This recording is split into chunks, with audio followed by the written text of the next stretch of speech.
जय हिंद दोस्तों, मैं हूं आफ्ताब खान और आप देख रहे हैं सिटी हेडलाइंस न्यूज़। दोस्तों, इस वक्त हम हैं एडवोकेट तरुण शर्मा जी के साथ और एडवोकेट तरुण शर्मा उन विक्टिम के केस को देख रहे हैं जिनके साथ 21 तारीख को लोधा रोड पे एक तरह से आप समझिए मारपीट, लड़ाई झगड़ा, गाली गलौज, ये सारे चीज़ हुए थे। तो पूरा इनसे ही जानते हैं कि पूरा मामला क्या है और अभी तक कितने अरेस्ट हुए हैं। अभी तक कल तक की तारीख में 13 जन को कोर्ट में हाजिर किया गया था, जिसमें से 4 नाबालिग थे, इसलिए उनको जुवेनाइल कोर्ट में हाजिर किया गया। बाकी लोगों को थाना कोर्ट में हाजिर किया गया, जिसमें से अबू शेख, जिन्होंने फेसबुक और इस पे वीडियोज़ डाल के उकसाया था लोगों को, उनको 2 दिन की पुलिस कस्टडी मिली है और बाकी लोगों को हम 5 दिन की पुलिस कस्टडी लेने में सक्षम थे। एक्चुअल पूरा मामला क्या था अगर बताऊं, बहुत सारे लोगों का कहना है कि जो मॉब है, जो गाड़ियां पे जो लोग आए थे, कई लोग बाइक पे आए थे, कई लोग गाड़ियां पे आए थे और वहां पे आकर के मस्जिद के पास रुक करके नारे लगा रहे थे, उकसा रहे थे। एक तो मैंने ये भी सुना है कि किसी लेडीज़ का बुर्का खींच रहे थे। इसमें क्या सच्चाई है, क्योंकि आप वकील हैं तो आप ज़्यादा बता सकते हैं। देखिए, जहाँ तक मुझे जो इन्फॉर्मेशन है, जो मेरे क्लाइंट के द्वारा जो मुझे एफआईआर में अगर आप पढ़ने जाएंगे, और सबसे बड़ी बात जो आप देख सकते फेसबुक और इंस्टाग्राम पे सारे वीडियोस अवेलेबल हैं जो जो इंसिडेंट के बाद फ्लो हुए।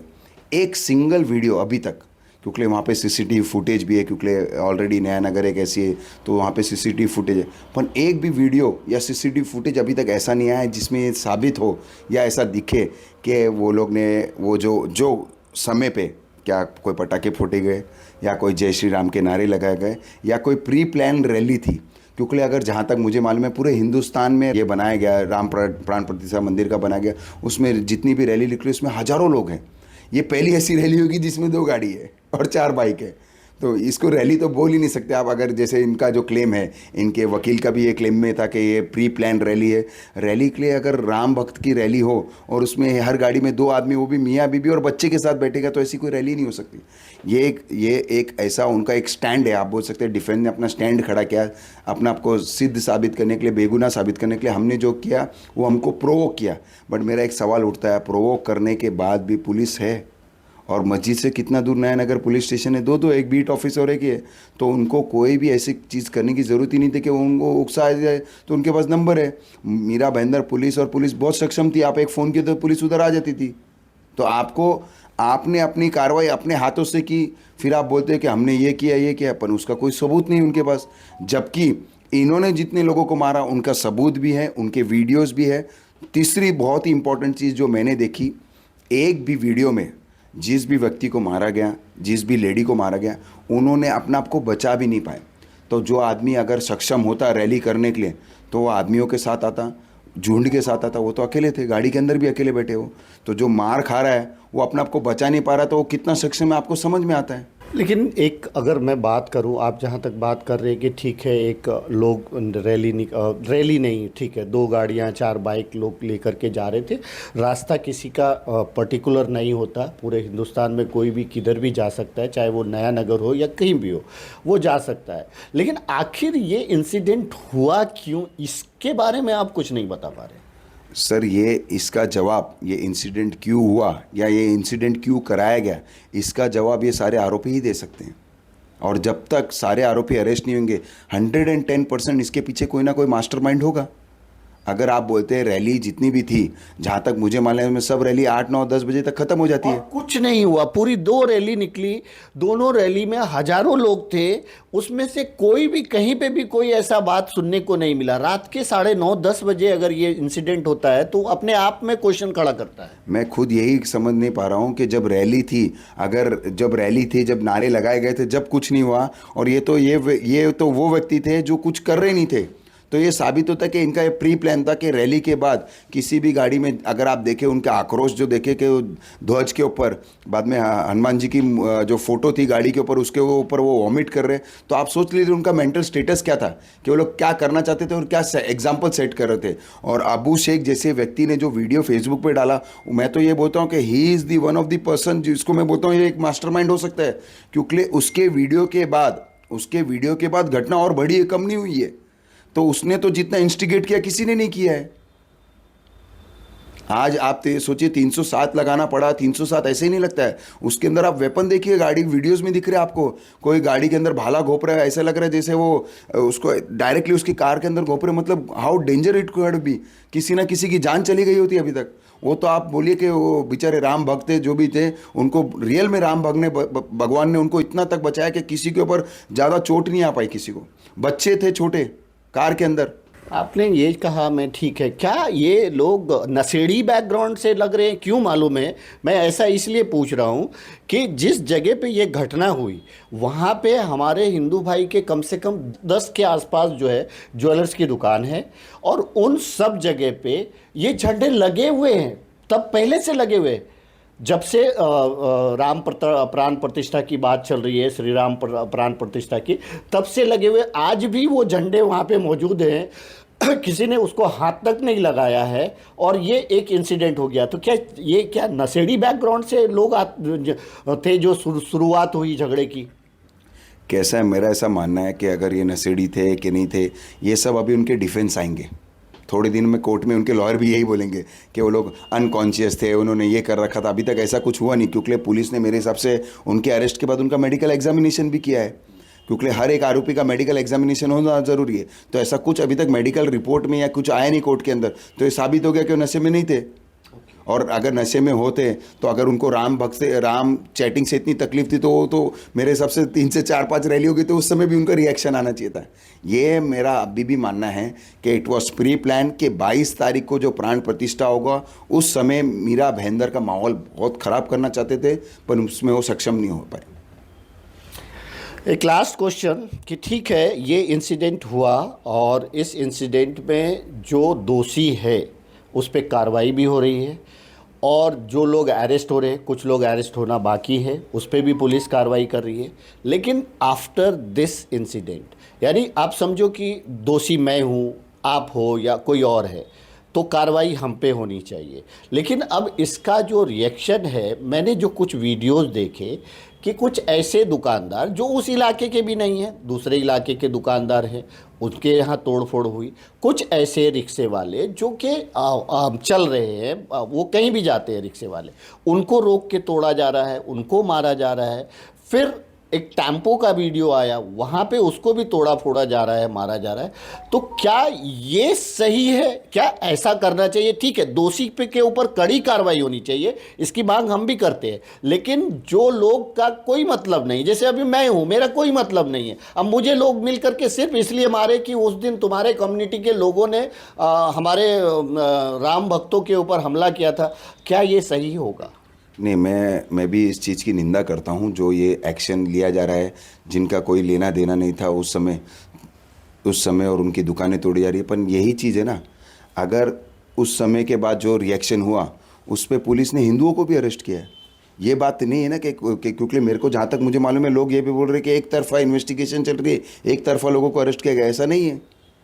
आप जिन्होंने देखो, आज के समय पुलिस और कानून व्यवस्था संभाली हुई है पुलिस ने ये देखा कि अगर कोई हिंदू ने भी गलत किया तो उसको भी अरेस्ट किया गया है।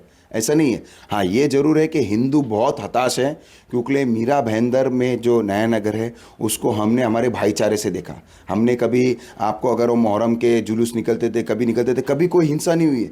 ये मेरे हिसाब से, मेरे को आज 35-40 साल हो जाएंगे रहते हुए मीरा भाईंदर में, मैंने पहली बार ऐसी हिंसा देखी है, ऐसा अटैक देखा है। क्योंकि मैं भी कितनी बार नया नगर में जाता हूँ, मेरे ऑफिस में इतने मुस्लिम स्टाफ हैं, मेरे खुद ऑफिस में कम से कम 4 से 5 मुस्लिम स्टाफ है, पर कभी हमारे बीच में कोई भेदभाव नहीं है। सारे मैटर्स में वो अपीयर होते, मेरे साथ अपीयर होते, खड़े रहते, हिंदू मुस्लिम कभी नहीं हुआ। बट ये जो चीज़ हुई है, ये नया नगर से जो इंसिडेंट की शुरुआत हुई है, ये बहुत ही डिस्टर्बिंग है, और बहुत से वीडियो अभी तक लोगों के बीच आए नहीं हैं। तो मैं ये भी चाहूँगा कि जो वीडियो नहीं आए हैं, और सबसे इम्पॉर्टेंट ये बात रहेगी कि कोई भी आदमी, व्यक्ति किसी भी अफवाह पे ध्यान ना दे, क्योंकि बहुत इंपॉर्टेंट है। कल मेरे पास एक वीडियो रात को किसी ने भेजा, बोला मिरर और स्टेशन जला दिया गया। अरे ये कैसी बातें, कैसी लोग बातें करते। आप कोई भी वीडियो आपके पास आता है, पहले उसकी जानकारी लीजिए।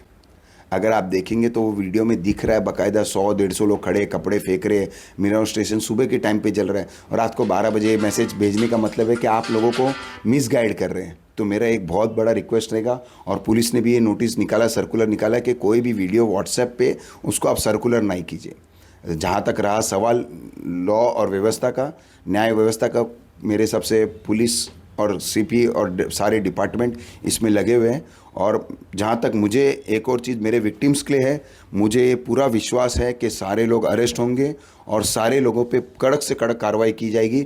और हमारा जिम्मेदारी एज अ लॉयर ये रहेगी कि उनको उनकी कार्य की सज़ा मिले। एक और लास्ट क्वेश्चन, ये जो इस बाकी की घटनाएं हुई है, रिक्शे पे तोड़फोड़, बाकी चीज़ टेम्पो पे तोड़फोड़, दुकानों पे तोड़फोड़, ऐसा लोग बता रहे हैं कि जब वो अपनी शिकायत लेके जा रहे हैं तो पुलिस स्टेशन में उनकी शिकायत सुनी नहीं जा रही है, एफआईआर लिया नहीं जा रहा है। तो क्या ये भी गलत नहीं हो रहा है? सर मेरे को जहाँ तक मालूम है, आपको पता है कि नहीं मालूम, पर ऐसी ऑलरेडी 3 से 4 एफआईआर हो चुकी है और उसमें सारे लोग अरेस्ट भी हो गए। महेंद्र वेस्ट में करीबन 2 से 4 आरोपी, मतलब आप बोल सकते 4 जन को अरेस्ट किया था, उनको 2 दिन की पुलिस कस्टडी मिली है, कल ही कोर्ट ने दी है।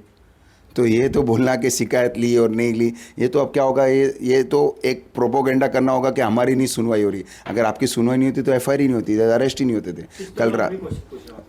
कल रात को जो इंसिडेंट हुआ उसमें भी लोग अरेस्ट हुए।